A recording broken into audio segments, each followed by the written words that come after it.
I'm going to go ahead and start by introducing myself. So my name is Lisa Marie Evans. I am the project manager for creative development with Cash, and I am also a filmmaker and animator. So as a work sample, what I've chosen is this illustration by Chad Mopin, who's a local illustrator, for my feature documentary called In Her Words, which is it documents the history and impact of 20th century lesbian fiction. Um, and it's out now at festivals, and it's like having a baby and sending it off and giving it life. So I know we all know how that goes. And I'm going to be just helping behind the scenes too. I may interject as well, but I'm mainly going to hand it over to Adrian and Danny. And next up for the introduction is Danny. Hi, everybody. My name is Danny R.W. Baskin. I am an artist, an arts organizer.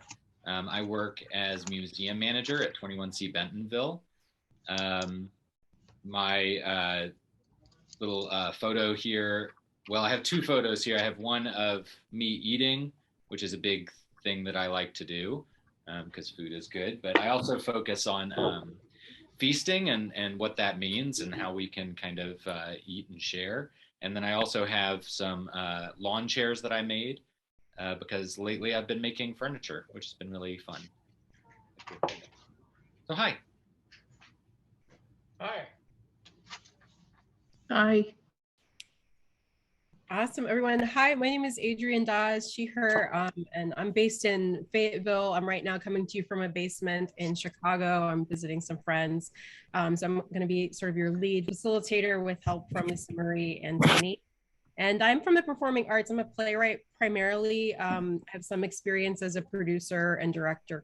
You kind of wear all the hats when you're in theater. But my work sample images from my play Denim Doves, which is sort of like a Handmaid's Tale adaptation, if you imagine one with really bad dick jokes. That is Denim Doves, which premiered at Salvage Vanguard Theater in 2016. So happy to have you here joining us for writing about your work. We're specifically going to be talking about artist bios and statements. So let's go to our session overview. Next slide. So our agenda for today, introductions, we've already done. If you'll click through, it should pop up everything, or maybe one by one, but introductions we're doing right now. Next, we're going to talk about artist statements into artist bios, and then we'll open up some time for panelist Q&A. So if there's something that we kind of touched upon, you want to get into deeper, something that wasn't covered in the slides that you just have a burning curiosity, we have many artists in this room who are happy to jump in and address those questions. And yeah, that's our agenda for today. Let's go ahead and move to our artist statement conversation. Great, thank you.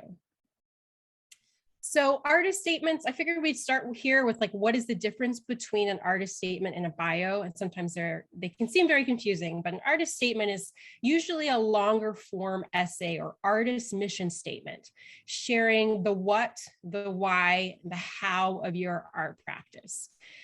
Typically they're written in the first person. So I do this, I make this is what I make, what kind of artist, what kind of discipline, sometimes into materials or influences, etc. And this is most common for visual artists. That's really like how you get the gallery gigs, how you get into the museums, how you get the teaching gig.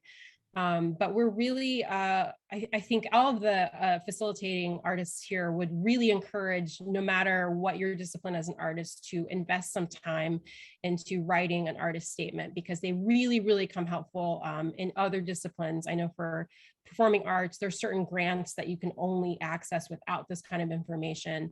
Applying to residencies, grad school, like, trust me, this is a very difficult thing to write, but if you can spend some time working on it, it will help you in the long run. And then if you'll click through, we'll see versus bios, what makes it different than an artist's biography.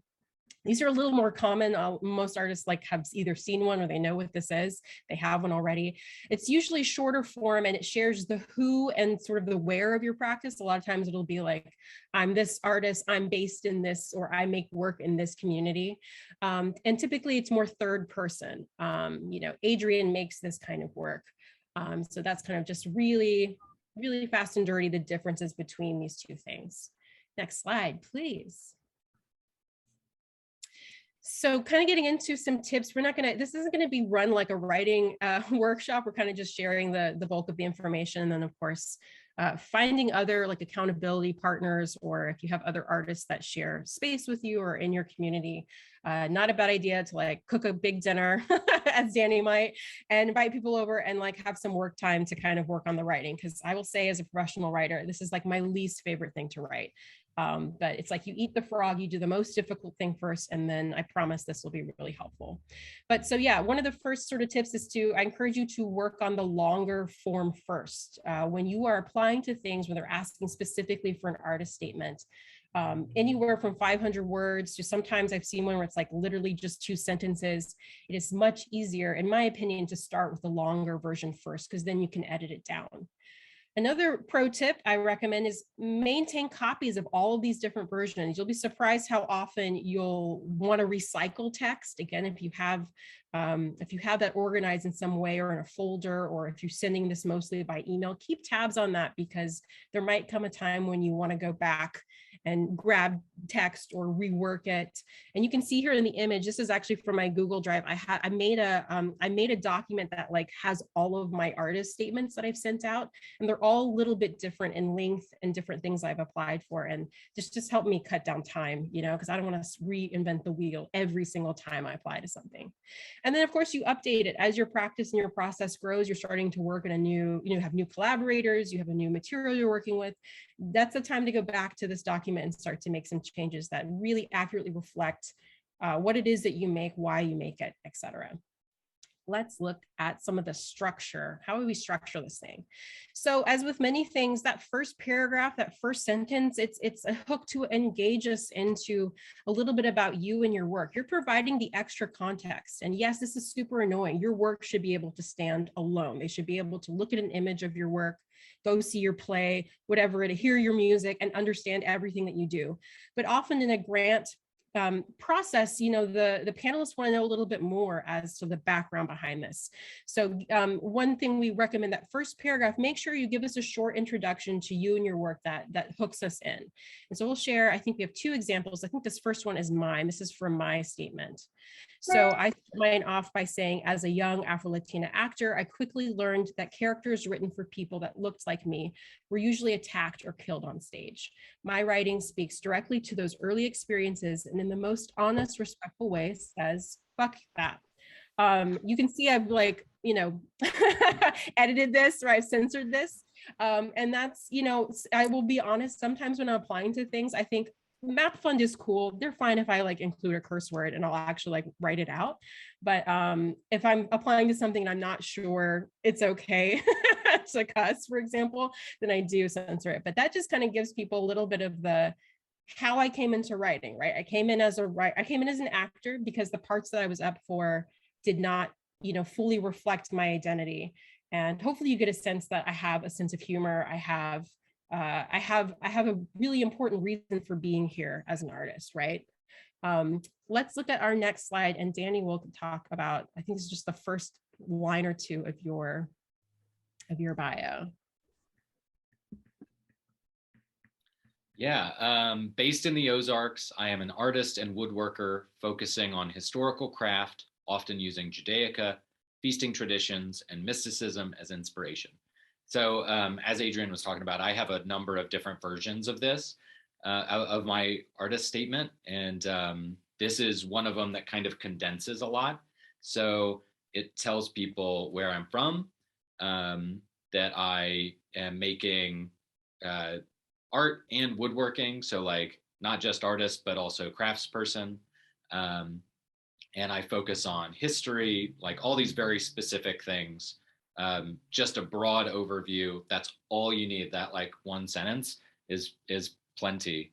Often artist statements, can be used to tell folks just a broad overview of this is what I'm trying to do. So if I showed somebody those chairs that I had a picture of, that image, it's pretty straightforward. Oh, those are chairs for sitting, but they could be some conceptual something or other that means something very deep that I'm trying to get across in that instance it's not. But this statement very clearly will set that out. Like, what am I looking for when I'm looking at your work? And hopefully this does that easily enough. Yeah, it's fantastic. I think it's such a great snapshot, right? Immediately we're drawn in. We're like, I want to know more about Danny. What is this? Maybe I haven't seen the image first. Maybe the first thing when I'm reading your grant proposal to try to give you money to make your art, this is my first introduction to you. This is a really strong lead in that makes me curious to see what did the images look like. Let's go to the next slide. I think we go into sort of what did the next paragraphs look like? And honestly, like it's kind of writer's choice. You could answer all of these questions if you want to in your statement. You could really hone in on a couple of these questions if they seem particularly important, relevant to you in your practice. If you'll click through, this is some of the questions that you'd be wanting to answer in the next paragraphs in the order and flow that makes sense to you. Questions like, what kind of art do you create? This seems like no duh, but I'm telling you, I've both been the artist in front of the panel and then also been a panelist. There are some artist statements from I know fantastic artists. I could not tell you what they make. I have no idea. So go ahead and tell us, same. Yeah. And go ahead and tell us if you need to make up a word that encapsulates all that you do. We have many multi-hyphenates. So just explain to us what that is so we know. Are we evaluating you as a dancer in this context? Are we evaluating you as a writer / artivist? You know what I mean? Like just be clear with the language so we know how to evaluate, we know kind of, it's hard to say like where to place you. I know we feel like our art should be able to be placed in all of these contexts, but it does really help if you've got language like that. How do you create your art? A great paragraph is like, what is your process? How do you find inspiration? What materials do you work? Is there any specific tradition that you're working within? Really, really important one, this third question, why do you make this work? Is there a specific audience or reason that you're compelled? Are you carrying on a legacy that has this art been passed down to you? You want it to be in response to something that you're seeing, you're feeling, you're experiencing. Why do you make this work and for whom is a great paragraph to think about drafting. Who or what influences you? Do you feel like your work is in conversation with other art movements or artists? And that can be like literally that's your mentor and they pass down this this form of music or filmmaking or whatever to you. But it can also be, I also think we have these like symbolic ancestors as artists. We feel like our work is in conversation with them. So no problem, just again to help. If we've never met you before, how do we place this work and who do you feel like you're in conversation with? And then finally, this kind of connects to that question about the audience. What do you want others to understand by experiencing your art? Is there a specific conversation or conversations that you'd like you hope that your work is addressing? So again, with these sort of next paragraphs, the sort of middle of the artist statement could be any of these questions. It could really just be one question here that really sparks for you and you want to write 3 paragraphs that just tell us what kind of art you create. But that's typically what we see as like sort of a mixture of things addressing these questions. So I believe, and by the way, if you're like racing to write everything down, there's a recording definitely happening, and I believe that will be shared on the website. So feel free to screen grab or save things. We're going to make this available. So if you don't write down everything, don't feel pressured to do so. Next slide here. So let's look at an example of a next paragraph. And this one, I believe, came from an artist connected to Lisa Marie. Let's see. Oh yeah, this is a great middle paragraph here. My work utilizes unconventional material to create collages with themes based around personal experiences during adolescence. I'm inspired by the coming of age genre in cinema and felt that I never saw myself represented in the mainstream examples of it. Being Black and queer are components of my identity that are represented in this most recent body of work. So this is such a fantastic, right? Gives us this, I'm imagining, and I don't know who this artist is, and I I haven't seen this work, but I'm imagining like this is connected in some way to coming of age, adolescence, certainly a Black and queer identity pop for me. But again, it's pulling me through, it's helping me understand the material at hand, where the influence is going into this piece of work. Awesome, next slide, please. And eventually you're going to close this essay out, right? So similar with the introductory paragraph, a final strong impression to engage the reader to, go find your website, to continue to read through the manuscript. I believe this first one is either me or Daniel. Let's see. Oh yeah, this is me. I can tell by the Courier font. So my artist statement closes with, I craft compelling new plays that place women, people of color, queer people, and people with disabilities in the spotlight. I create bold, exciting new work that inspires exchange between diverse artists and communities. I offer unique perspective and voice in American theater. Very powerful. I might not feel super confident every day as an artist, but that certainly sounds like I am, right? And that's important. We'll talk about passive versus active voice, but that's how I kind of land. I just kind of like a summarizing everything I've talked about. Boom, here's how I hit you at the very end.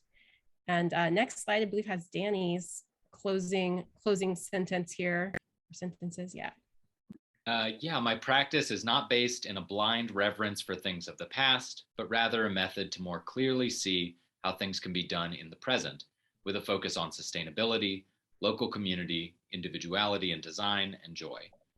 So again, it's like a further consideration of what I'm doing that is maybe not just describing it wholly, but adding a bit more in.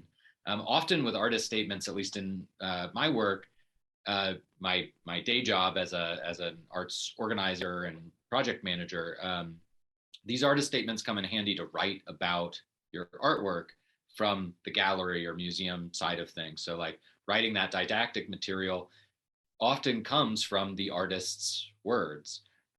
So if these are your words, they help someone else understand what you're trying to do and then connect that to the work that is being presented in that space. And hopefully the artist statement can give a broad overview and then a deeper dive, which is what this is trying to do. Great, thank you. And let's look at the next slide. I believe it's things that you can leave out of your artist statement. We don't need. Go ahead and click through. All right, my work is genius and will forever transform and elevate your crappy little gallery residency program, whatever it is, and you're welcome in advance. That sort of arrogant, I'm a genius, I know everything. Maybe you're trying to lead. Let's think of a strengths space. So maybe you're trying to lead with some confidence, and maybe because you don't feel it. But this is really not the space for it, right? That can immediately turn people off, right? So that sort of language. We don't need. Don't insult the person who could give you a job or buy the work with like, I'm so great and amazing, it would serve you right. I mean, you'd be surprised. People will do stuff like this. And so we're not going to do it. We're going to leave it out. It's not needed.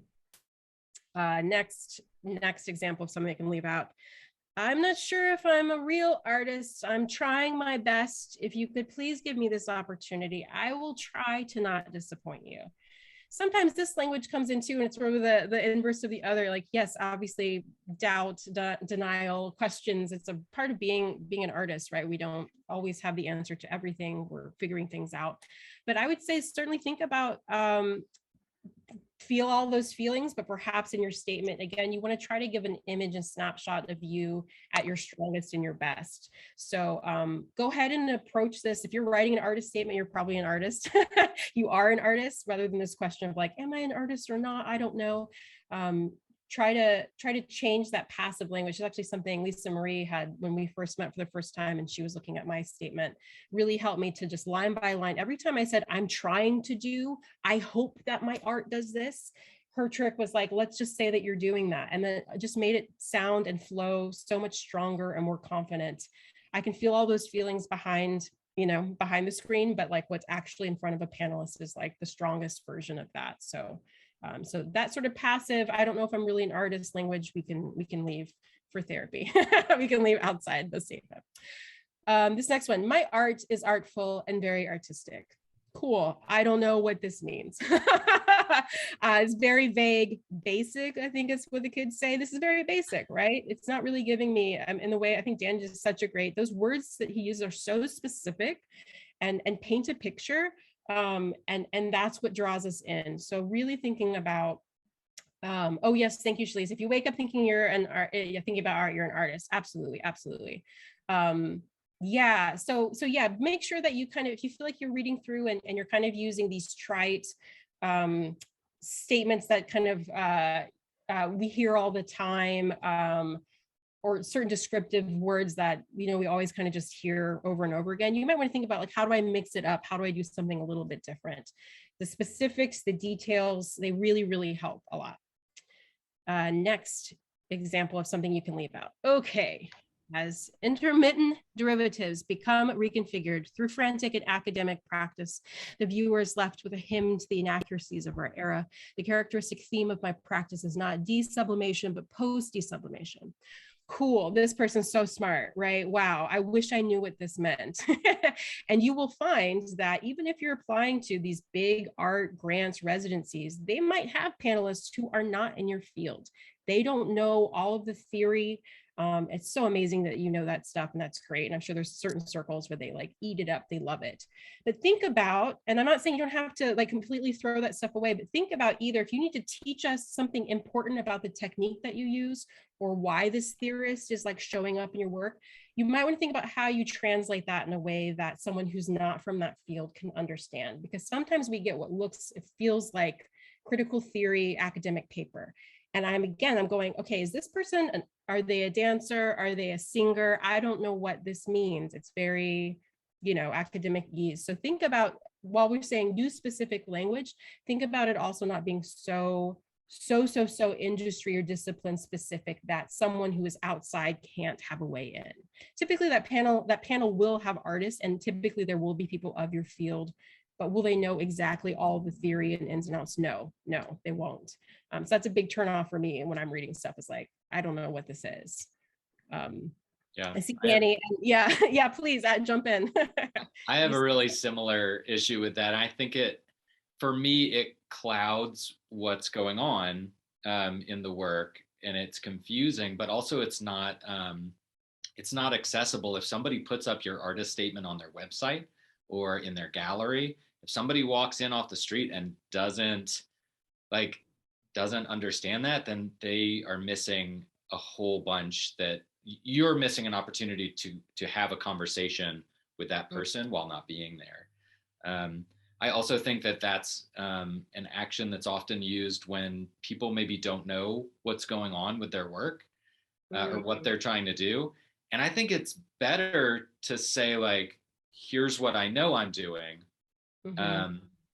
Like, I am painting, rather than I am painting derivatives become, like all of these big words that maybe don't mean things. It's okay to not know fully or not describe fully, but just giving us what you know is plenty.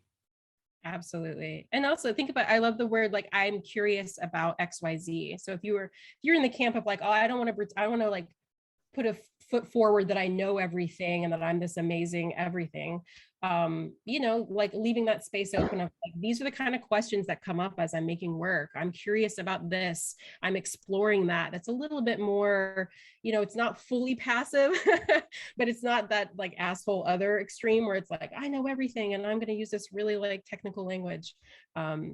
Curiosity, it's a very sparkle word for me.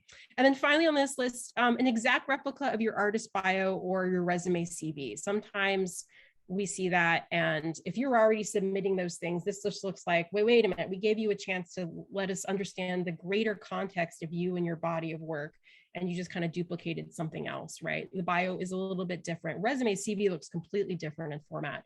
So those things are not what you submit in place of an artist statement. All right, let's move to the next thing. And this is before you submit and you post this artist statement publicly. I know some artists have their artist statements on their website, or they figure a way to translate it for social media. That could be, if you want to keep thinking of ways to recycle after you go through the torture of putting this down, maybe you want to share it in a lot of different ways. But do you have any passive language, rewriting that to be active? That's the Lisa Marie Evans special. Really, really important.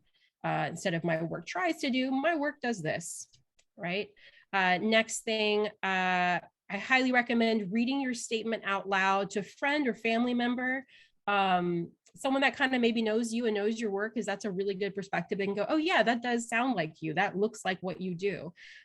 Helpful to read it out loud so you get a sense of clarity, good flow. I tend to think that the statements that read really well out loud, like someone could follow them out loud, will look good on the page as well. And be thinking about those transitions, like how you flow between those paragraphs. Next bullet is, I like to read mine out loud in a stuffy British accent because I feel like I'm in a documentary, and that helps me find typos and flow. Take it if you've got a good British accent in your back pocket, go for it. And the next one, I believe, yeah. So now try reading your statements backwards from the final to the first paragraph. Typos are a way of life. They're going to creep into every text that you ever do, even if you use the tools through Microsoft and everything. So really that helps me catch typos because you will find at least 1 or 2 or 10. So make sure you're sending out the most polished version of that before you're submitting it to a grant, you're posting it, you're applying to things, of course. I think there might be one more thing. Oh no, okay, great. That's artist statements. We're going to jump to bios, and again, hold on to questions. We'll have Q&A if there's something that came up through that, or you have a curiosity about, we'll be happy to answer. So just to recap really quick, and I'll pass it to Danny, recap of bios. Again, this is your short biographical statement about you, the artist. Again, anticipate needing many, many different versions, different lengths, different reasons. And you update this as your practice grows and grows. You can see here, this is a sample of, like, again, I keep track of all the bios I send out because I might need to recreate it in some different way, or I go, oh wait, yeah, how did I say that this other time? So I keep tabs, and they're all like by different words, not as long as an artist statement. So you don't have to worry about that 500 word. Like, I think the longest I've done is maybe 200, 300 words. Thank you. I am organized. I'm a Virgo. I can't help it. I wish I could turn it off. But yeah, that's sort of our recap of the artist bio. And let's go to our next thing. Yeah, okay. So Danny, you know this, one artist, many bios. You can take us through maybe some different iterations of your bio and how you've used them. Absolutely. Yeah. So artist bios are super useful for a myriad of different reasons. I get asked for my bio. Well, I put it in for grants or trying to get a show or this or that and the other, but also I get asked for my bio when there's a press release, or when I'm doing something like this, or if there's like a presentation that's happening, or all sorts of different things. And sometimes you want a big long version, something like 200 words. Usually, like most of the time, 100 words is what I give out. It's often that there's like a cutoff that is 100 words for bios. That's what a lot of people are looking for, something short and sweet and kicks it out and doesn't take up too much room. But also I have, ones that are just a sentence that I think are being shown later. But I'll go through this one. So this is my 100-word bio. Danny R.W. Baskin is an artist and organizer living in Northwest Arkansas. Baskin co-founded Feast Gallery in 2016 and currently works as museum manager for 21C Museum Hotel in Bentonville, while also running a furniture business from his home. In the past, he has worked as lead curator, project manager, creative facilitator for multiple nationally respected art institutions and organizations, and his writing has been published in numerous catalogs, regional art, blah, blah, blah, blah, blah, blah, blah. His conceptual work has been shown most recently at these 2 places. So I have a longer version where I break down like exactly, a handful of places that I have worked, a handful of places that I have been published, and a handful of places that have been shown. This kind of takes that and smushes those parts, but still gives an overview of where I'm at, what I'm doing now, what I've done before, and kind of what my general focus is. So the next one is 50 words. It's half of that. This one is much faster. I cut out a bunch of stuff about like what I've done in the past, but focused more on what I'm doing now. Artist and organizer living in the Ozarks, currently working as museum manager. His most recent work is an exploration of Judaica furniture, shared meals, often works within the realm of community building and collaboration. So this tells people where I'm at, where I work, what kind of stuff my work is, it's somewhat similar to my artist statement, but really very small and quick. And then it goes into maybe a little bit more community building, collaboration. So that's kind of where I'm coming from. This is very easily put in a tiny little section. And then the next one I have is just a sentence. Artist and arts organizer living in the Ozarks, whose most recent work is an exploration of Judaica, vernacular furniture, and shared meals. I find that most of the time when I'm using other people's bios, I don't really change this. So like artist statements are great to help me understand what you're doing. A bio, I'm going to send it to our media person and they're going to put it up on our website just as it is. It's in your voice. Maybe I'll edit it to, if there was something that was missed. Or if it doesn't, a lot of times I'll just kind of switch things around sentence wise so that it kind of lines up with all the other bios that we might put. So often what I'll do is this person is a this in this place. They do this. They have done this. This is what their focus is on. And, bios are all in all different orders. So most of the time my editing process when I get a bio is just to put it in that order and to get rid of words that are not necessary, because bios, most of the time you just want them crunched down to get the most across in the least amount. But if they'll allow you 100 words, take it. Awesome. Thank you so much. I have this is what? I got an edit from mine because I have a typo, which I really appreciate. Oh, I didn't even see. See, this is why we this is why we have a lot of eyes on it. Yeah. It could have also been me cutting and pasting. So for mine, I kind of wanted to show through like how different points of my career and like how my career has evolved and changed over time. So this was fun looking this up because I found like one of the very first bios I had. I would have been right out of undergrad. And in my field, I started writing this bio. I just kind of looked at bios of other artists that were also playwrights, because that was kind of my main focus was playwriting. At that time, I was also doing probably stand-up comedy. I think that's why I have comedian in there.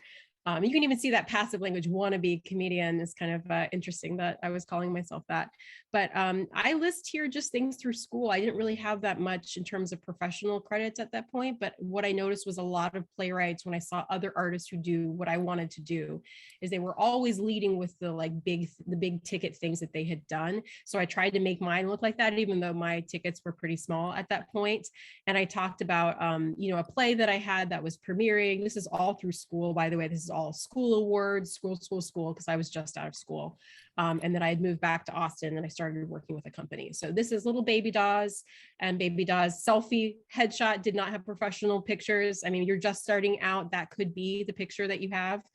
So my little Instagram moody picture. Let's jump ahead in some years. And next slide should be somewhere in the middle. So around 2011, 2011-12, I would have been in Chicago. I was at the Second City. I was, and this is a playwriting. This is pretty long form. You can tell, like, I can't, if they ask me for a sentence, I gotta make this look like Danny's. I gotta compress this all down. And I probably would do the same thing as like taking out those specific details of like where the work had been and just like who I am. I like to say where I'm from. Austin, Texas is like a very special place, and people are excited that I'm from Austin and want to talk about Austin. So I would probably still keep that in. But the basic things that I'm a playwright, I'm from here, maybe one or two of where my plays have been if I thought it was important. And then important to me also was sending them to my website, which was WordPress at the time. That's how old this one is. But yeah, it kind of covers a lot of the same stuff. But at this time, I was like really fully through doing a lot more comedy based stuff because I was at Second City. So you can see I have a paragraph here where I talk about that I reside in Chicago now. I've completed this program at Second City. I didn't do a whole lot of theater while I was in Chicago, but I mentioned one that I had, and that I had a review. I had a sketch comedy review that was being produced. And I'm mentioning specific projects that were. That's always an option. If you have that longer form, I think that's great advice from Danny. Like they give you the extra word count, and you've got it. Might as well go there. So around the midpoint here, and then the next slide is I think my more current one. Okay, yeah, and you can see, woo, I have a headshot now. Thank God. a real one. And I shared this bio. I'm not going to read through all of it, but I'm in a position now where like I write for theater, but I'm interested in writing for TV and film. And so I got asked to write a bio that wasn't just the credits. They kind of wanted me to tell a story of who I was. You might have opportunities where you're kind of really sharing more storytelling. I think for writers, if you especially writers, if you are already a writer, go ahead and tell us a great story if that feels appropriate for what you do.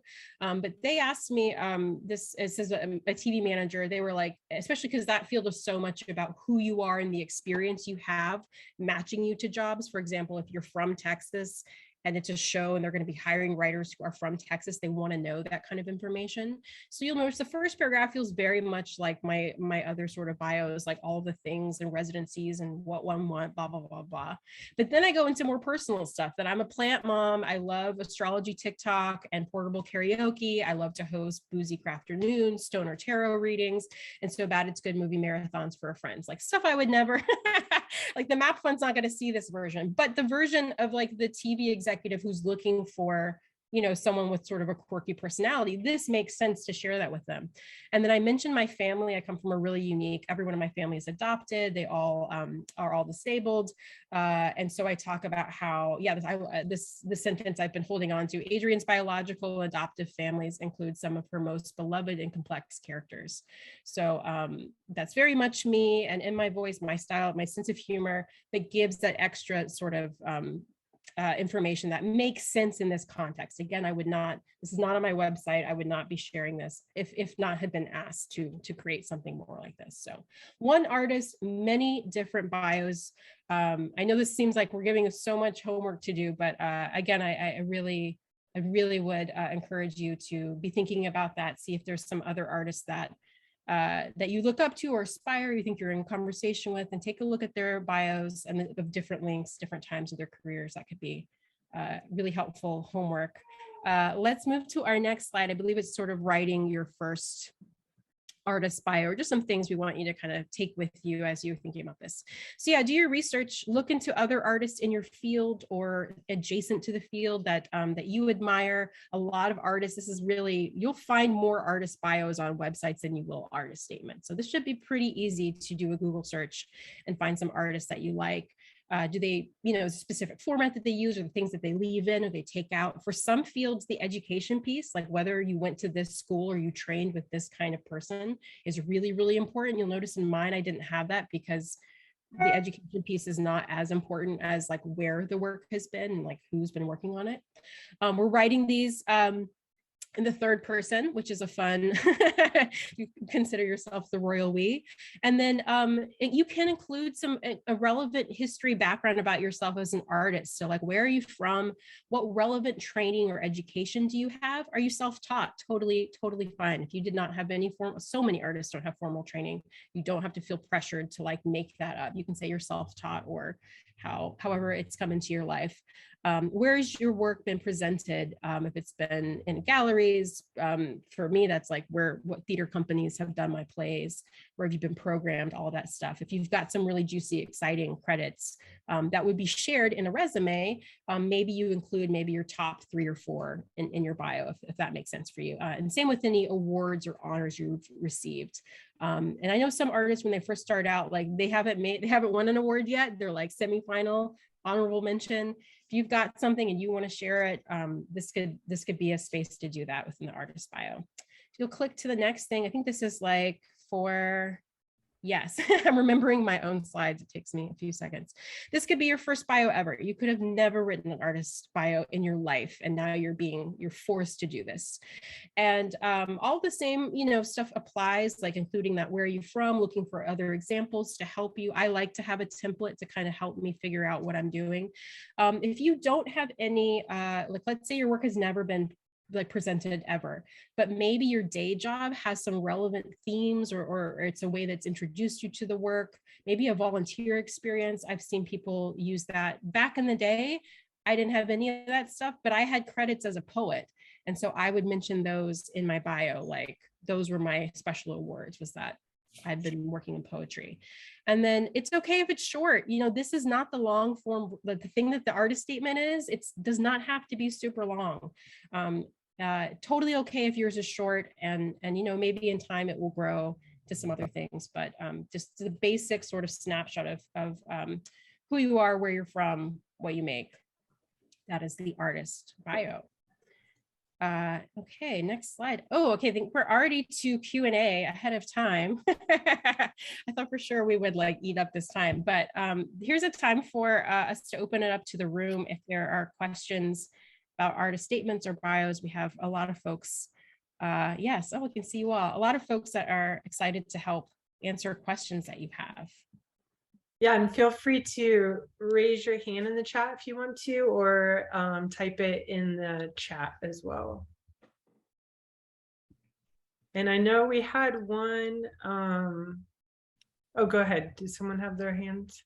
Yeah, just for clarification again, the artist bio as compared to the statement, what's the word counts on each typically? Great question. They vary a lot, and across discipline they vary a lot. But I would say, man, at its longest, an artist statement could be 500 words, 300 words, somewhere in that range. Whereas bios can be anywhere from like a sentence or two up to 100 words. Would you say that's right, Danny? Yeah. I think, yeah. I mean, I have versions of artist statements and bios in the same general way. I have like a 300 word one, a 100 word one, and a 50 word one. Artist statements usually are going to be like 150-ish to 300-ish. I think maybe in theater it's a little bit longer because there's more, you know, there's more to talk about within those things. But yeah, I think generally a paragraph that big. That's kind of what I shoot for, and usually that comes out to like 150-ish. That's great. Thank you. Good place to start. Yeah, good place to start. And then again, a lot of times the opportunity will tell you very specifically. For example, if you're looking at funding, you're applying for a grant, they will tell you how many words you have. And some of the forms, you can't even go over that. Like, it will physically will not let you go over that word count. Yeah. And they always seem to be different. Like every single grant is like totally different. Yeah. So I keep every single one of them that I write, Okay. you know, reiterate the same kind of spiel and take, just like Adrian was talking about earlier. Yeah, I think the first test is like, can you read and follow instructions? And they're looking, they have so many applications coming in, and there's so many amazing artists that they have to be really nitpicky about, like, did someone follow the format, which is annoying. Not every grant agency works that way, but yeah, that's what it feels like.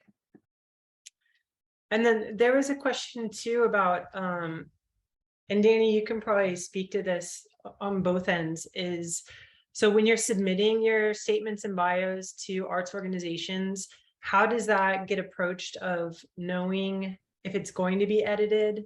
How does that work on both ends? Well, for me, like if it's a grant application, that's not going to be edited on the other side. I also like for galleries and museums and stuff, I tell everyone that I will be, you know, editing this or changing this, and then I send it to the person and say, does this look okay? I don't want to be the voice of an artist without that artist's consent to that voice. You know what I mean? So in museums and galleries, there's the curatorial voice, and sometimes most of the time there's really, really particular rules that are written out that say, okay, you know, we have to be neutral within this realm.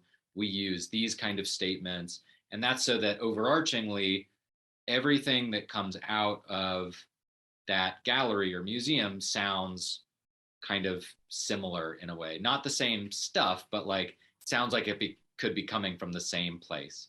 And so a lot of times the editing process is just changing it to that voice. So it's not really like changing any of the basic info. It's just giving it a different voice. But yeah, I will always tell folks, and I imagine that most other places will too, but a good rule of thumb is probably if you're showing at a place and they're asking you for your artist statement and bio, then most of the time they'll they might change it to suit their needs. If it's a grant or if it's like you sending it off to try and get something, then they're not going to edit. But if they're presenting it afterwards, then there's a chance that it could be edited. But hopefully they'll tell you. Yeah. Perfect. Any other questions? Vic? Hi. I'm one of the residents at Cash right now, and I guess I feel like my work changes so quickly, so I sort of get stumped with the statement in that sense. Like, I can write sort of a specific project statement per project, but then when you do have to write this sort of like all-encompassing thing, I get stuck. So I was wondering if you had any thoughts on that. I love that you bring that up, because I meant to say, like, it's helpful to have that generic broad, like the broad strokes of the career, but then also, like, if I'm starting a new project, I try to have at least one paragraph, that floating paragraph that I can like put in and out depending on what the thing is, like that just talks the context of this one project. Yeah, that's a really good, I mean, I think the basic things for me that stays kind of evergreen for me is like that first statement of like how and why I'm doing what I'm doing, the things that I try to have my work address or confront. And my middle paragraphs, I actually use an example. I say like, my work has looked at fluid identity in the form of, a neo-Nazi terrorist that's biracial to future sister wives fighting patriarchal forces. And you know what I mean? Like, I've had these little things that give examples of work, even if it's not the work I'm submitting with, just they have a context of like, here's how it's manifested. And then that closing. And in summary, this is why I do what I do. My voice does this. You saw my final paragraph. So that's how it works for me. Danny, I don't know, or at least Marie, if you have anything you want to chime in on. I definitely think it's similar for me. My work changes a lot too, and I have like a generic thing, and I plug in a few things. I also, and this is maybe not connected with bio or statement, but it helps, is I write about what I'm doing a lot. Just as it's just a practice for me. When I think of a word that kind of suits what I'm trying to do, I'll write that down, and I'll try to write out a whole bunch. Like, what am I doing right now? Like, what is my work about? And I had a big shift. I was doing like wacky conceptual performance-y stuff and shifted to making functional objects of the home. And so, anytime my work shifts, I'll write out a whole bunch, kind of vomiting out all of the feelings I have about what I'm doing. And then from that, I've figured out some language that I can plug in. And maybe there's, 5 words that help from that big, long, whatever that I've spewed out. And I can just pull that in. But I rewrite my artist statement for, all the time, once a season. And when do you feel like, when you're letting go of work you've done before and moving on, when do you let it go from the artist statement? Will you still sometimes circle back to that? Sometimes, yeah. I think it's kind of heartbreaking sometimes to say like, okay, I'm no longer going to write about this. I'm no longer going to share this thing that I did. Like, that's not a part of me right now. And like, that can be kind of sad, but also it can be cathartic and nice and feel like, okay, I'm moving on. And now I have like a new thing that I'm focused on. And it's okay that I focused on that. And now I'm focusing on this because that got me to this. Yeah, I think that's great, because I think sometimes it's hard to try to fit everything we've done and are doing into the artist statement. I think sometimes that can feel a little overwhelming as well. So it's really looking at like, what are you doing right now? And also, what do you want to tell people about too?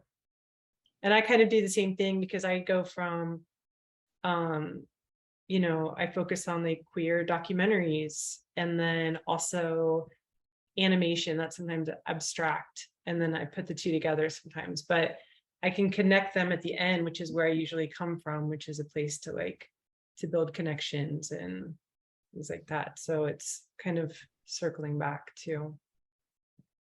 Yeah, Yeah. sometimes it's nice to see all the connections, like after many artist statements, like what is the thing that you keep in all of those?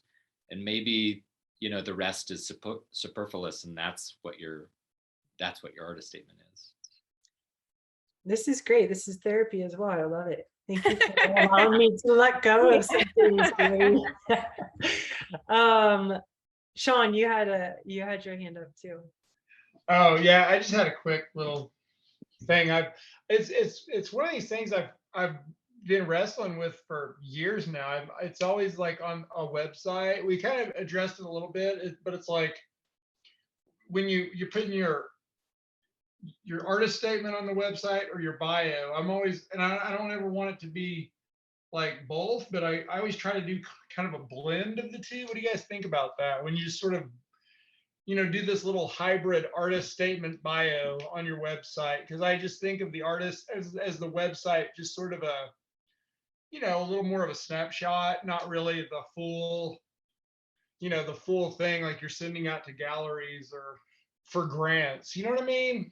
Mm-hmm. Does that sound right, or do you all think no? You should keep it your bio on your website, or you should keep it more of the statement, or do you like that blend idea? I like a question. Yeah. You like smushing? Okay. Yeah. Yeah, I was going to say that's, website spaces is so weird. It's like all these different things for all different meanings, and like the location matters. But yeah, your website is your space. So I mean, like if it makes sense to you to have something more blended. The one thing I would say, the consideration, I mean, this is all coming from you, or or with help with friends or whatever, but that might be a place that press goes to grab. That's the thing we should mention, is like the things that you put in your statement, your bio. To Dave's point, you make a journalist's job easier, because they're going to grab what language you've given. That's why we're saying lead with confidence, because if you're leading with something kind of wishy-washy, I want to be this kind of thing, a lot of times press are grabbing the materials you give to them. So that might be the only consideration, but yeah, I don't see anything wrong with doing that. That makes sense. That's good. I would add to that too. Because it is that web space is your space. Tomorrow in a session, or no, Thursday in a session, we're talking about like press kits and websites and things. Also with that, I would still have things on hand, like the bio and the artist statement, because when we're like asking for certain things, like from speakers, they'll need that statement or that bio in that language. So just to be able to have that for them to access too.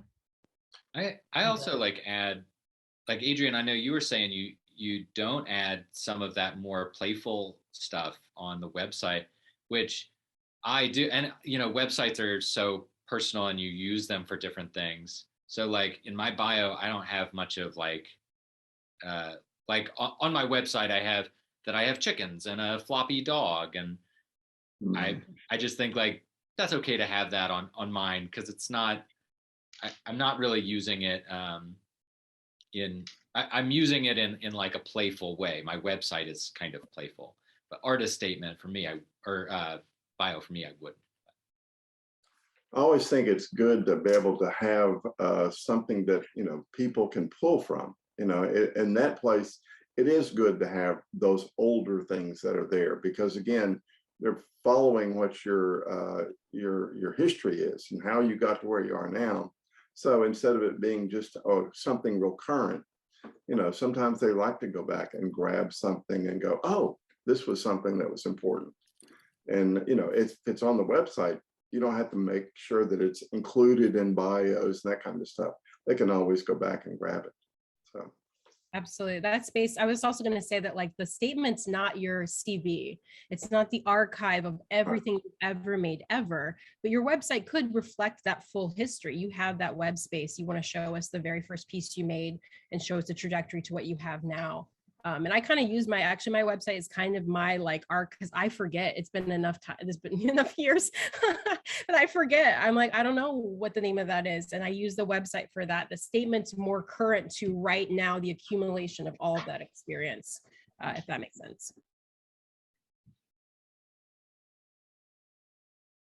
And I think, I mean, we're not really talking about CVs and resumes too, but it's always good to keep that ongoing where you just keep adding them into the CV so you can go back and pull from that and remember what year it was where.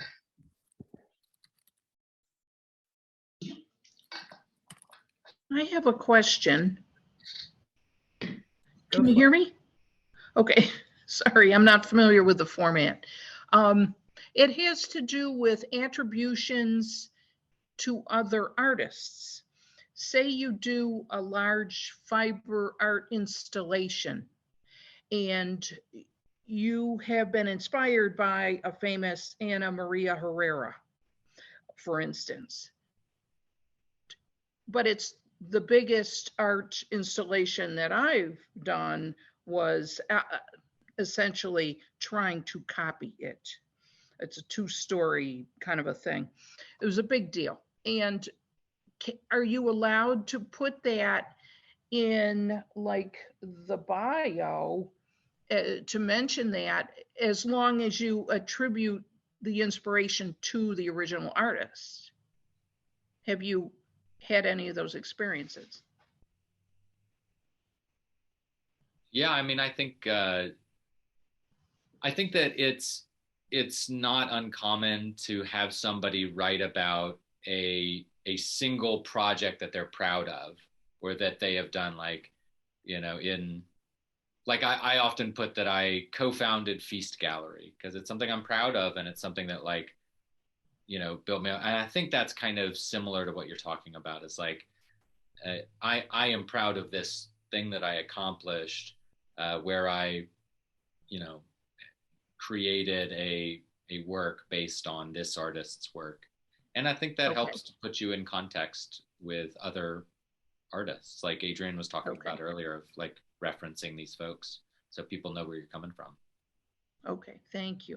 Yeah, I've absolutely seen that. Like, I'm inspired by this writer, and this writer. It was if, or I've seen even like, it's as if this artist and this artist made a baby and they made me, you know. Maybe a really nice thing if you're working with artists that are still, that have like a web presence, like, I guess I'm thinking of website, and really for artist statements, typically you're submitting those like through a tool where you probably can't do hyperlinks. But if this was your website, for example, and I had a sentence like that where I was specifically naming an artist still practicing or has a presence, I might do a hyperlink to them. You know what I mean? Just as a little, like, you don't need to get their permission to say, oh, I'm inspired by you. I don't think you have to go that far, but that's just a nice, I think it's a courteous, good karma thing to point. Yeah. You know, like you'd tag someone in an Instagram post because they're in the picture with you. It's the same kind of idea. Thank you.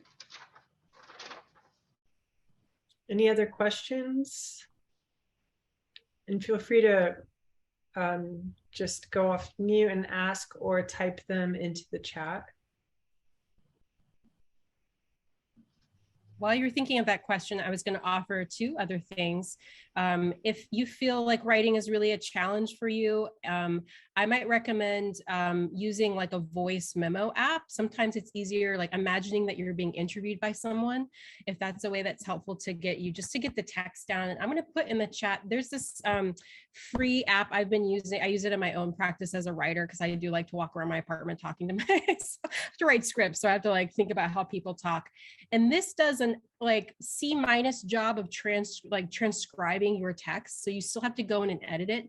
But if you feel like you're that kind of person or artist where like the actual act of writing gives you anxiety, you better talking it out, you might consider something like that. And then in addition, I'm going to share another link in the chat. If you wanted to see some full examples of some different artist statements, I will say that those are harder, maybe for visual artists, a little bit easier to find examples of. But you know, for performing arts, it's just so rare that we have to do them that it's kind of hard to find them. And I found a link that has some artist statement examples from modern day masters that might be helpful to you if you're looking. There's a couple of fun like artist statement generators that you can find that just kind of like Mad Lib put together versions of it. So there's some ways to have fun with it. But if that's helpful to you, please make use of those resources.